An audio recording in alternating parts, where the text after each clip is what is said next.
pensar. Vamos a conocer cómo piensan los pobres. ¿Están listos? ¿Sí? Bueno, los pobres tienen una fórmula. ¿Cuál creen que sea la fórmula de los pobres? Los pobres creen que el día que cambie quién, mi vida va a cambiar, mi país va a cambiar. El día que... ¿Quién tiene la culpa? El gobierno. ¿Se fijan qué bien se la saben? Ok. Los pobres dicen, la responsabilidad de que cambie México es del gobierno. Y la responsabilidad de que el día que yo me retire todo esté bien es del Seguro Social. Porque el gobierno es el responsable. Y si eres pobre, así te enseñan a pensar. ¿Ok? Ahora, la gente pobre también dice, si la responsabilidad de mantenerme, además del gobierno, el que me tiene que mantener es ¿quién? Mi familia, exactamente. Mi papá, mi mamá, o te dicen, cuando te cases ten muchos hijos para que cuando estés grande, ¿quién te mantenga? Tus hijos. O te dicen, mijita, lo mismo te cuesta enamorarte de un pobre que de un rico. Cásate, es buen partido para que él para que te mantenga y me mantenga a mí también, ¿qué pasa? ¿No? ¿A poco no? Bueno, y la gente pobre también dice, la familia, y luego como pensamos así, entonces si a alguien le va bien en la familia, ¿qué es lo primero que empieza a pasar con esa persona? Si empiezas a ganar buen dinero, ¿qué hace la familia? Te pide prestado, exactamente. ¿A quién le han pedido prestado dinero? Levante la mano. Ok. ¿A quién le han pagado? Levante la mano. Y cuando le cobras a tu familia, ¿qué hacen? ¿Te pagan? Se enojan, exactamente. Ay, ya te cambié el dinero. Tú y tu maldito dinero. Pero, ¿saben por qué se enojan? Porque están entrenados mentalmente a que es tu obligación mantenerlos. Porque esa es la forma de pensar de los pobres. El discurso que acaban de ver de Marco Antonio de Regil es un discurso dominante acerca de la meritocracia. Nos habla de cómo es que todos tienen las mismas oportunidades y que el mérito se ve reflejado por el esfuerzo. En la sociedad se establecen ciertas actitudes y valores que nos definen como personas y como grupos sociales. Estas se van generalizando mediante reglas para finalmente convertirse en hechos cognitivos. Los discursos se interpretan en relación a nuestra representación subjetiva antes que con respecto a la realidad física del discurso, es decir, que la coherencia y la comprensión son relativos y están definidos por modelos mentales. Este discurso tiene un efecto en la subjetivación de las personas, es decir, la escucha de las personas hacia este tipo de discursos influye en su construcción del yo y sobre sí mismo frente al rol o lugar que ocupa en la sociedad. Por ejemplo, Marco menciona en el discurso que existe una fórmula para los pobres, ya que su mentalidad no es amplia, por lo que le echan la culpa a terceras personas, tales como el gobierno, la familia, lotería, etc. Y que la única forma de obtener lo que quieres es cambiando tu mentalidad negativa por una más positiva y echándole ganas. De esta manera es que el público comienza a identificarse, debido a que la coherencia se encuentra presente, ya que el autor selecciona la información relevante y de esta manera la explica. Es importante mencionar que el mensaje que emite el autor del discurso tiene efectos en el procesamiento del mensaje, que posteriormente influyen en el pensamiento del receptor, que en este caso es el público. Es decir, el emisor, en este caso Marco Antonio, emite la información del mensaje acerca del pensamiento de las personas pobres, y al momento de ser emitido, el público procesa la información. Una vez recibida, da como resultado la influencia del pensamiento, mejor conocida como actos del habla. Cuando el público capta el mensaje y se identifican, quiere decir que está implicada la comprensión del lenguaje. En este caso, este discurso es transmitido para ser comprendido y posteriormente ser internalizado por el público. Al explorar la evolución del discurso acerca de la meritocracia a lo largo de la historia y utilizando la metodología de Foucault en su libro Arqueología del Saber en 1969, se observa cómo la percepción de la meritocracia ha experimentado una transformación significativa debido a cambios económicos, tecnológicos y sociales.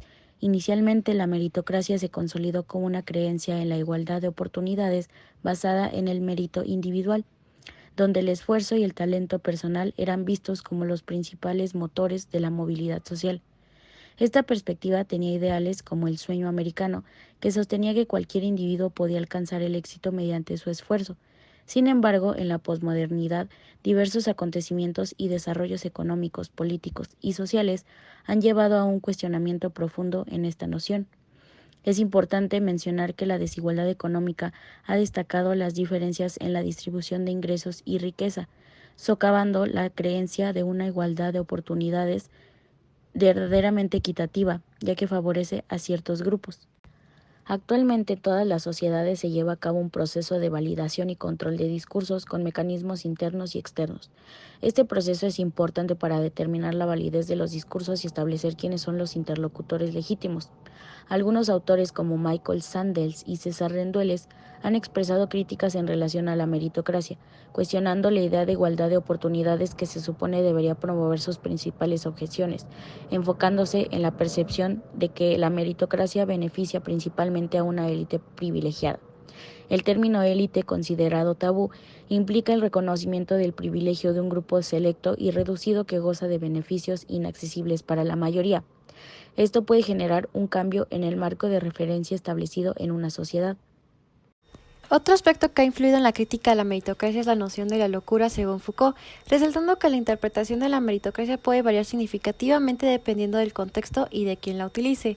En las clases sociales dominantes o de élite, como son los artistas, políticos y líderes de opinión que se dedican o replican lo que dicen estos autores, para difundir que la meritocracia se presenta como un sistema que conduce al éxito y se define como la verdad, promoviendo la idea de que el éxito y las oportunidades están al alcance de aquellos que demuestran sus habilidades, esfuerzos o logros personales. Sin embargo, los autores Sandel y Rendueles emplean este término en investigaciones y estudios sobre la desigualdad, incorporando que existen otros elementos o factores relevantes para el éxito, como el origen socioeconómico, la educación recibida y el contexto social. Esta crítica apunta a demostrar que la meritocracia no siempre opera de manera justa o equitativa. El término meritocracia tiene sus orígenes en la obra The Rise of the Meritocracy de 1958 por el sociólogo británico Michael Young. Inicialmente, Young lo presentó como un concepto futurista que proyectaba una sociedad donde el progreso y la posición social se determinaba en función de las capacidades y méritos individuales.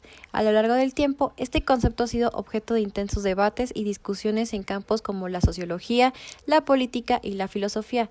Diversos pensadores y políticos han abogado a favor de la viabilidad y las implicaciones éticas de un sistema basado en la meritocracia. Entre los defensores de la meritocracia se encuentran autores como Milton Friedman y Thomas Sowell, quienes han argumentado que un sistema basado en méritos fomenta la eficiencia y la prosperidad económica, así como la igualdad de oportunidades. En este sentido, la meritocracia ha evolucionado desde una idea propuesta por Michael Young hasta convertirse en un discurso que ha sido adoptado en diversas disciplinas y campos. Posteriormente, académicos y expertos han trabajado en establecer reglas y métodos para implementar la meritocracia en la sociedad. Se han desarrollado criterios y procedimientos para evaluar y recompensar méritos individuales en ámbitos como el empleo y la educación. Además, la meritocracia ha influido en la formulación de políticas públicas en diversos países, lo que la ha convertido en una disciplina interdisciplinaria que aborda cuestiones fundamentales en la sociedad contemporánea. En el noticiero N+, se presentó al filósofo Fernando Bustos. A lo largo de dicha transmisión, el autor se centró en el trend de TikTok llamado Rosa Pastel, el cual evidencia la frustración y la desilusión profesional que viven en la actualidad cantidad de jóvenes en México, al no poder cumplir sus metas, reconociendo que no siempre existen condiciones favorables para lograrlo. Fernando Bustos menciona que la sociedad no está creada ni desarrollada para que todos podamos cumplir nuestros sueños y que esta es la realidad que se vive día a día. El hecho de que el discurso meritocrático mencione que si te esfuerzas lo suficiente y le echas ganas, muestra una falta de empatía, la cual nos desensibiliza y nos hace individualistas, y que limita a cierta población que goza de privilegios. Por el contrario, el discurso alternativo expone la empatía que se tiene hacia la otra parte de la población que no cuenta con la mayoría de privilegios, y que a pesar de los obstáculos que se le presentan para lograr sus principales metas, logran la supervivencia mediante otras alternativas, dando lugar a lo que conocemos como daño moral, el cual nos dice que al no seguir nuestra brújula y nuestra voz traicionamos la vida. Es decir, al no poder cumplir con nuestras metas debido a factores externos como la economía, el lugar de nacimiento, la formación académica, el color de piel y el sexo, se pierde el camino de la vida. Se nos ha inculcado la idea de que debemos esforzarnos para conseguir nuestras metas o eso que anhelamos, ya que todos tenemos las mismas oportunidades. Es aquí donde el círculo hermenéutico nos ayuda a comprender lo que ya está escrito y a partir de nuestra posición buscamos una relación entre los significados lingüísticos y los contextos históricos específicos, entendiendo así que no tiene que ver el esfuerzo de cada uno, sino que hay un sistema que tenga las condiciones suficientes para que no todos tengamos las mismas oportunidades. Los discursos alternativos no meritocráticos generalmente han sido reproducidos en diferentes medios de comunicación y por figuras que, si bien tienen una posición de poder, no es la más elevada dentro de la jerarquía. Estos discursos, al no ser para el mismo público, no tienen los mismos actos del habla que los discursos hegemónicos, sino que se busca que tanto el emisor como el receptor sean beneficiarios. Fernando Bustos, al mencionar que si naces en un entorno de pobreza es muy difícil escalar económicamente, busca el acuerdo mutuo entre él y los escuchantes a través de su efecto perlocucionario para provocar un cambio dentro de la realidad social. Y por otra parte, al explicitar los factores estructurales que importan para poder subir de escala social, muestra una empatía ante la diversidad de contextos de cada individuo. Este tipo de discursos provoca una libertad de acción, al permitir que sin importar su nivel de poder puedan expresar sus ideas, opiniones y sentimientos acerca de la igualdad de poder y oportunidades. En este intercambio de diálogos se busca que a partir de la práctica social se construya una identidad de grupo para poder minimizar las desigualdades de poder que podrían coartar la capacidad de alguien para comunicarse libremente y así tener una ausencia de coacciones. Estos discursos alternativos pueden ser variados desde la experiencia propia hasta datos o estudios que contradicen aspectos del discurso hegemónico. Dichos discursos, a través de la escucha activa, crean redes de apoyo, primeramente una colaboración entre individuos para después con un grupo y así puedan compartir sus visiones alternativas de su realidad, fomentando la participación activa para construir y difundir contenidos ideológicos, para identificar y desafiar narrativas dominantes que sustentan el status quo dado por los discursos meritocráticos. Finalmente, podemos observar cómo es que los discursos dominantes se modifican o se transforman a partir de uno o más discursos alternativos a lo largo del tiempo y cómo es que gracias a estos discursos dominantes se genera una falta de empatía que finalmente se vuelve parte de nuestra cultura. Como futuros psicólogos, tenemos la responsabilidad de intervenir no solo a nivel individual, sino también en contextos comunitarios y sociales, abordando la falta de empatía y la frustración. Nuestra responsabilidad incluye analizar comportamientos en distintos niveles, considerando aspectos sociales y culturales, y comprender cómo las personas internalizan estos patrones de comportamiento. Por otra parte, es importante explorar la construcción de identidades en relación con expectativas sociales, con el objetivo de desarrollar intervenciones sensibles a las complejidades sociales, permitiendo abordar las preocupaciones de manera holística y contextualizada, ya que la promoción de cambios en las dinámicas sociales y discursos culturales nos permiten ayudar a comprender las barreras sistémicas y promover una perspectiva más realista y compasiva.